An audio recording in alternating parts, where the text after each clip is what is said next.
you doing? This is Coffee Break with Jimmy, and want to talk a little bit about. I guess the Supreme Court hasn't heard it yet, or they've got it on the docket now. But this birthright citizenship. You know, it used to be when you came to this country, you had to have a sponsor. If you had a sponsor that, let me straighten out a little bit. There you go. That's better. If you had a sponsor who gave you a job or had a job waiting for you when you got here, then you had a sponsor, and then you got to come over here and you checked into Ellis Island, and you did everything the right way. That's the way it was done back in the 1900s. And I'm speaking about like my grandparents. My grandparents came over that way. And one time, I was talking to my Uncle Joe. I call him T-Joe. Yes, T for Portuguese for like Tio. It's T-Joe. Anyway, him and I were talking one. He always had this accent, this and that kind of accent, like from Portugal, right? And one day I was telling him, I said, you greenhorns are all alike, because people from Portugal, we call them greenhorns. That's what we call them. I'm Portuguese, and I call my family that, so it's okay. Anyway, I said, you sound like a greenhorn, T-Joe. And he goes, I'm no greenhorn. And I said, listen to you talk, man. Come on.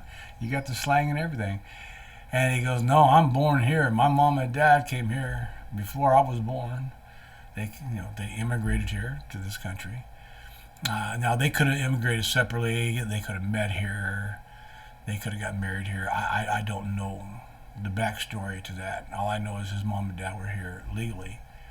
And because they're here legally, they got sponsors. They come over here to work, and for whatever reasons, in 1917 or 1918, after my uncle was born, they decided to go back to the Azores.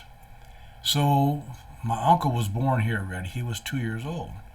So because he was born here, he had birthright citizenship. Now, that is a little bit different than some woman walking across the border that's pregnant, that has a baby, that come across the border that has a baby here in the United States, that makes that baby legal. Well, no, it doesn't. That's not, the 14th Amendment doesn't cover it in such a manner, okay?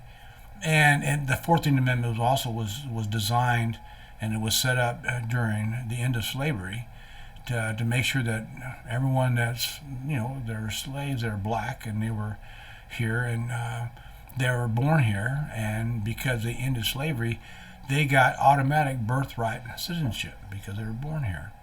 And their parents who also came here and were born here probably in most cases, and their grandparents that came here against their own volition, they came here with ideas that they're going to come to this free country and create a new life, but they didn't know they were being bought into slavery.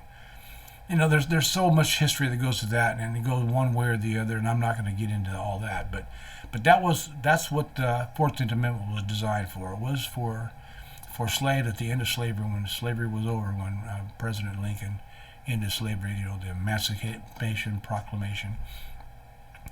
But since then, it's been kind of a gray area. And people that come here, they say, well, they come here and they have a baby here, where that baby's automatically a citizen. Well, no, that's not really how it's designed, how it's supposed to be. But I have to tell you, when I was younger, I actually thought it was that way, because that's the way everybody thought. That's what everybody was thinking.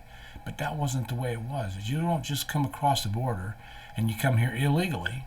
Now, if you come here and you're legal, and you come here under the guidance of the United States, you get your green card, your right to work. You come here and you're working, and you're paying taxes and you're not actually a citizenship, but you're not a legal citizen, but you come here and you do everything that citizens do.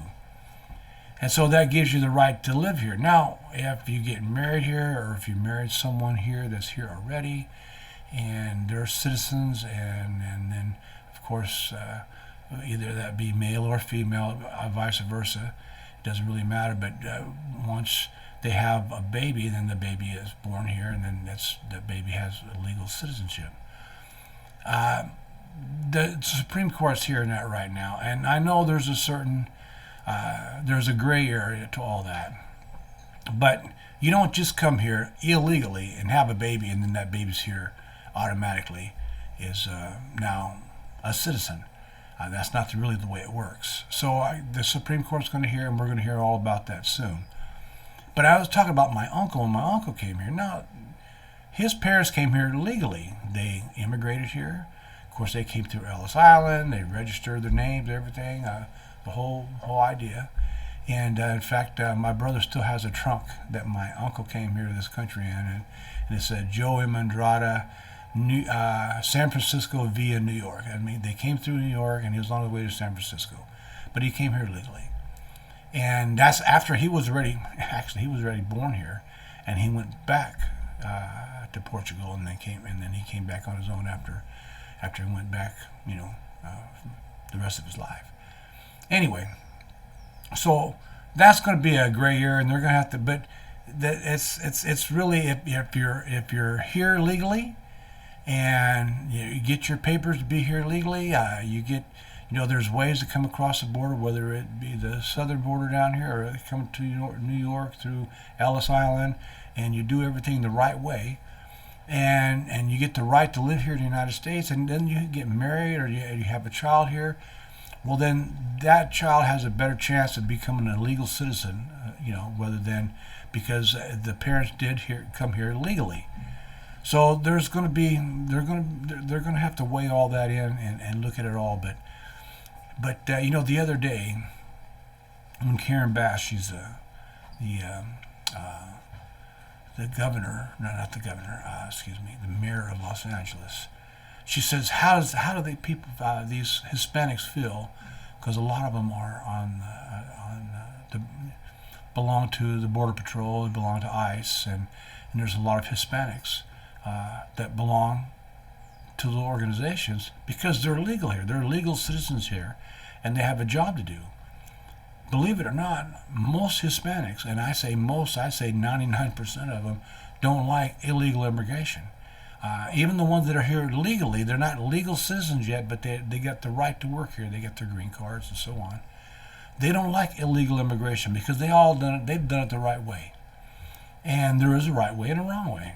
And so most of them don't feel that way. So this Karen Bass, she's talking out of her rear end. She doesn't know what she's talking about. She says the Mexican people, the Hispanic people, they don't, once they find out how they're going to be arresting their cousins or something, or their relatives. No, that's not the case. But that's what she's alluding to. She doesn't know what she's talking about. And the Democrats, by and large, I mean, whatever they can talk about, whatever they can do, they just throw something up against the wall and see if it sticks. Well, this isn't going to stick, okay? And if you notice, most of Border Patrol, even when President Trump was down there talking to most of them were Hispanic. There's some people in his. Come on, look at Marco Rubio. Marco Rubio is Cuban. Now, he was born here. He was raised here in Florida. His parents are from Cuba. They immigrated the right way from Cuba, and they came here now. But now he was a senator. Now he's a Secretary of State. He's Hispanic. Come on. They believe the right way. They want to become American citizens. They believe in the American way. And they should, the children, instead of being indoctrinated into the Democratic Party and believe in that way, where they filter this stuff to children when they're young and make them believe this stuff. Because there was stuff that was filtered through me when I was young. They tried to indoctrinate me also that way. And you find out later on that the Democrats are just, they really don't, they say now that they really don't even have a party anymore. They've gone so far left and they've gone the socialist way. It's just, we don't know how the Democratic Party even stacks up anymore. And I think a lot of Democrats, they're actually, the old adage, if you're 30 years old and and you're a Republican, you got no heart. And if you're 35 years old and you're a Democrat, you got no brains. Because somewhere in that area, in your mid-30s, is when you finally figured out what the two parties are all about and how they support this country. And if you notice that things that, I mean, come on, men and women's sports, and men that can have babies, all these things that are coming, all this stuff exists in the Democrat Party, not in the Republican Party. It just doesn't exist that way. And eventually you'll find out. But now, what Trump's doing right now, this first 11 months, the things that he's done, I mean, our GDP is 4.3. Didn't think it was going to be that high, but it was. It's 4.3. And normally, if you get a 3% or a little better, that's great for a quarter. And I don't know how the first two quarters were this last year. I'm sure the first one wasn't very good. And the second one, I know, was somewhere between 2.5% and 3%. But the third quarter was 4.3. And the fourth quarter, of course, it has a mentality yet. It's not over yet. But it's probably going to be higher than that. So, things are going in the right direction. In 2026, it's going to be even better yet. So all I can say to the Democratic Party, to everybody, Republicans, I mean, inflation during the Biden administration was up as high as 9% and probably higher, but they claim 9%. 9% is pretty high in itself. Right now, I think it's right at 2%, maybe a little bit lower than 2% inflation. It usually kind of hovers around that area anyway. But inflation is down. I live in California, and I just paid for the first time. I paid under $4 for gasoline. I paid $3.78 or $3.76 a gallon for. Now this is quality gas. I'm not buying the cheapest gas. I always buy top tier gas, and so that was pretty good gas at that price. I haven't paid under $4. In fact, I haven't paid under $4.20 for gas for some time. And since Trump took office, it dropped down to around $4.20, and it stayed around there for a few months. But just here recently, it dropped down below $4. And so you can see that. And California's got the highest price for gas anywhere in the nation, except maybe New Jersey. Maybe New Jersey a little bit higher. But the whole thing is the prices are coming down, and when the price of fuel, because this fuels logistics. How we get our goods and services all delivered by trucks and planes, and this is all delivered. That's all going to cost money, and that's our energy cost. So once that starts coming down, the rest of the prices are going to be coming down. The GDP is up to 4.3. I believe it's going to be higher in this fourth quarter of this last year. Just be patient. Be patient with the president. He's doing the best he can. Some are saying, this thing with tariffs is costing us more. No, actually, we're getting tariffs for people to come over here. It's going to be cheaper for them to build things and make things here than it is abroad. Because once they come back and start bringing manufacturing back to the United States, it's going to be cheaper. And when manufacturing comes back to the United States and start making things here, there's going to be more jobs for people. And we're still going to need immigration, but legal immigration. Because we're going to still have jobs for immigrants also. And, for immigration, when you start, everybody starts at the bottom somewhere. Like when you're going to school. I remember working for Sambo's, okay? I was working at a restaurant. I was a dishwasher and eventually became a cook. At a dishwasher, I remember the minimum wage at that time, this was in the early 70s, mid-70s. It was like $2.35 an hour. And it got to be up to, I made $2.45, $2.50 an hour, okay, for a dishwasher. Waitresses are getting paid the same way, but waitresses, they got tips. Now, this new thing is no tax on tips, no tax on overtime. That's going to put a lot more money back in people's pockets, especially waitresses, because most of the time they're paid minimum wage. And their biggest payday is their tips. And the better waitress you are, the more tips you're going to get. And that goes along with any others, whether you're working at in hotels or wherever you're working at, you get tips. And those tips, now they're going to have to claim them, Because I remember when they first started claiming them, that was in the mid-70s. Maybe they were supposed to have been done before that, but they really started making them claim their tips back then, and even some of the waitresses wouldn't claim all the money they made on tips. But then they started saying, well, you got to have a certain percentage of what you make. You know, it's 15% or 20% of what you make. You're going to make that in tips also. And so they started charging them that much anyway, even if you didn't claim that much. But you got to start somewhere at the bottom, and eventually you work your way to the top. And usually it's younger people, some older people. I can remember Shirley, a friend of mine's mother that I went to school with. She was a waitress over at Sambo's. Now, she made minimum wage. She probably got paid a little bit more because she'd been there for a few years. But her main money that she was making was money on tips. And she was a great waitress. And so the waitresses make a lot of money that way. And most people don't understand that.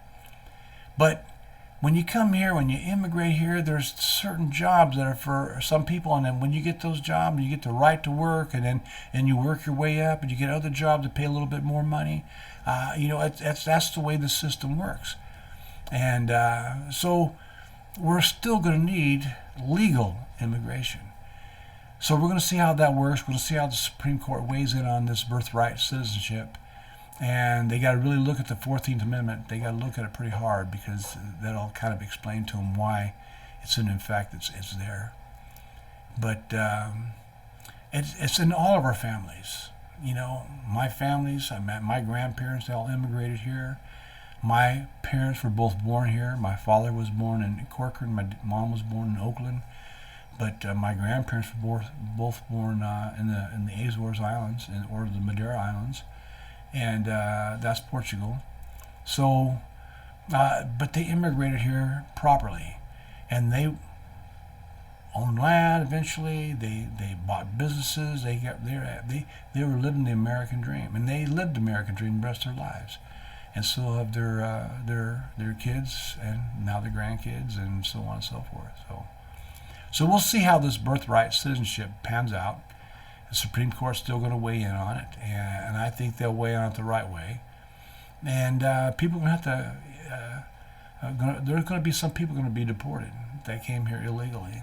And once they get caught, unless they want to do it the right way, deport themselves, and they can be, Kristi Noem said they're allowed so much money to deport themselves back to their original countries and then come back the right way.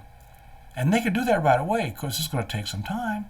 But everything does take a little bit of time. But if they do that, they won't have to worry about being deported. They come here and they can live the American dream. But they have to acclimate themselves to the American way of life. Read the Constitution, abide by the Constitution. This isn't Sharia law here like the Muslims do, and they believe that way. And if we're not careful, they're going to come in and they're going underneath the radar where people aren't even watching what they're doing. But these Indians and Muslims, they've taken over all the minute marts. We've talked about this before. They're taking over trucking, our logistics, and the way we move things around the country. There's so much going on there. But let's see how this pans out, this birthright citizenship, and how it pans out with the Supreme Court, because that's where it's at right now. And please, be patient with our president. He's doing a great job. Our GDP is up.